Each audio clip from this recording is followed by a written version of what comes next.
Hi, everybody. My name is Maddie Blankenship. I'm presenting on Prozac Nation. Prozac Nation stars Christina Ricci, who plays Elizabeth in the movie. Elizabeth is a young woman who's very smart and skilled, especially with writing. But when she moves to Harvard for college, you can see that her mental health and troubled childhood are shaping her actions in college. She tries to solve these issues by partying, experimenting with alcohol, drugs, sex, but it leads to anxiety, depression, and unstable mental health.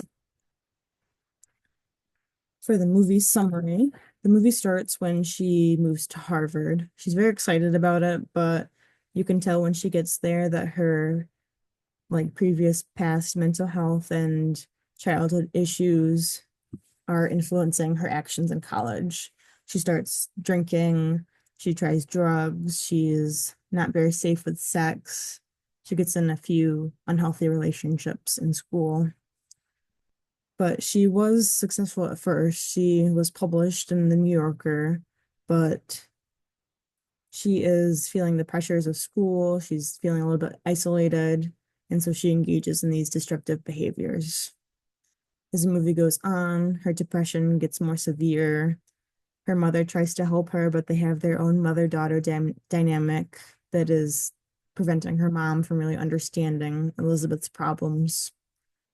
Eventually, Elizabeth does seek therapy, but she doesn't really understand or allow herself to understand the significance of her illness. She's diagnosed with clinical depression, but she resists treatment and often skips therapies. Eventually, she does have a mental breakdown and she gets institutionalized and starts taking Prozac. Prozac helps stabilize her mood, and she recognizes that the medication helps her manage her symptoms, but it's not a cure.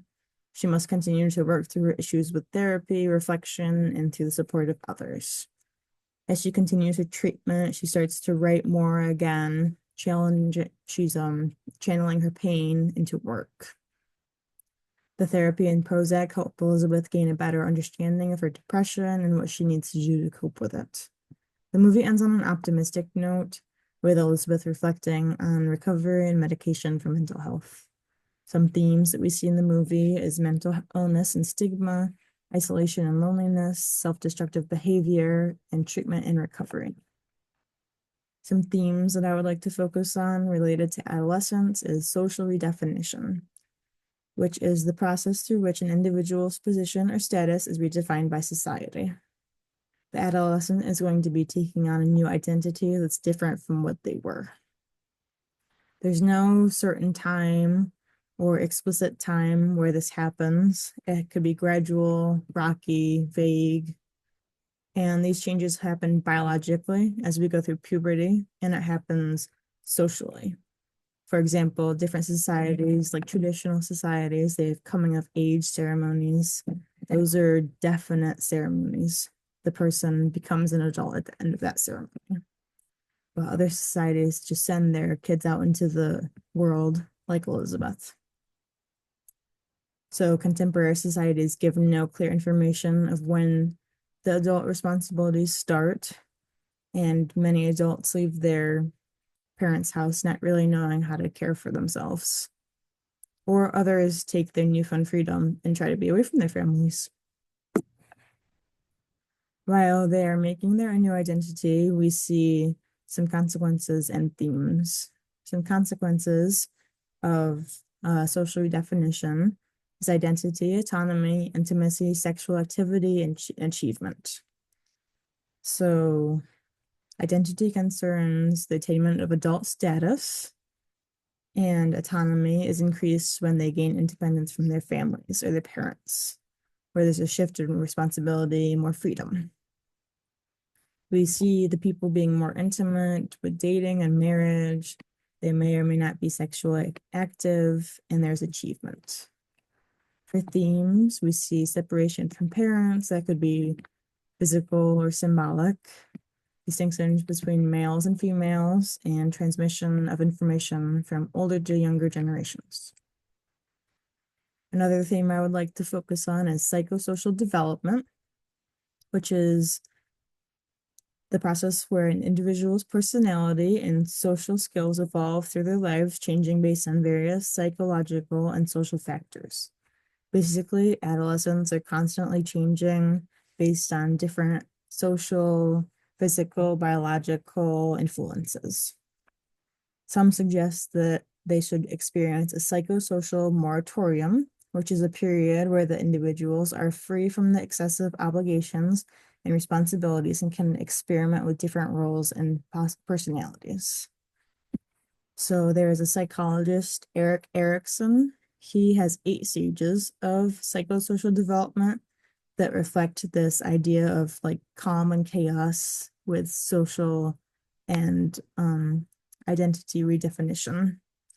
So one stage in particular I would like to talk about is the 6th stage of development, which is young adulthood from ages 19 to 40, which is defined as intimacy versus isolation, where the individuals form close relationships and find love and companionship, or they experience feelings of isolation and loneliness, which we can really see in the movie Prozac Nation. To see how this is portrayed in film, we can see when Elizabeth is experiencing social redefinition, she's desperate to escape her issues from adolescence, and she's trying to create a new identity for herself. She wants to be like a cool college girl who is writing and getting published, and she wants to escape her mom and her absent father. She's going through biological changes, growing into her womanhood, experiencing with sex, and she's influenced by societal changes, the college atmosphere, peer pressure, her friends experimenting with alcohol, drugs, sex, and she's not really participating in any family roles. We can see Elizabeth is creating a new college identity. She is getting more autonomy, being in college, being independent. She is more intimate. She is like experiencing sexual activity, and she is experiencing achievement or lack thereof. She is separated from her parents, so she's more independent. And there is a definite distinction between males and females in college and her relationship with parents. Her relationship is rocky, and she doesn't like seeing them all the time. They help her, but she doesn't always like to see them. And lastly, with her psychosocial development, we can see the evolution of her identity and status. We can see her transformation in college, where she starts to experience self-destructive behaviors. She's trying to explore her own identity, particularly with Eric Erickson's 6th stage, intimacy versus isolation. She experiences both intimacy and isolation because she experiences with like different relationships and partners, but she's also feeling very isolated and doesn't feel that her friends or family is near. But that is Prozac Nation. And that is all I had for everybody. Thank you.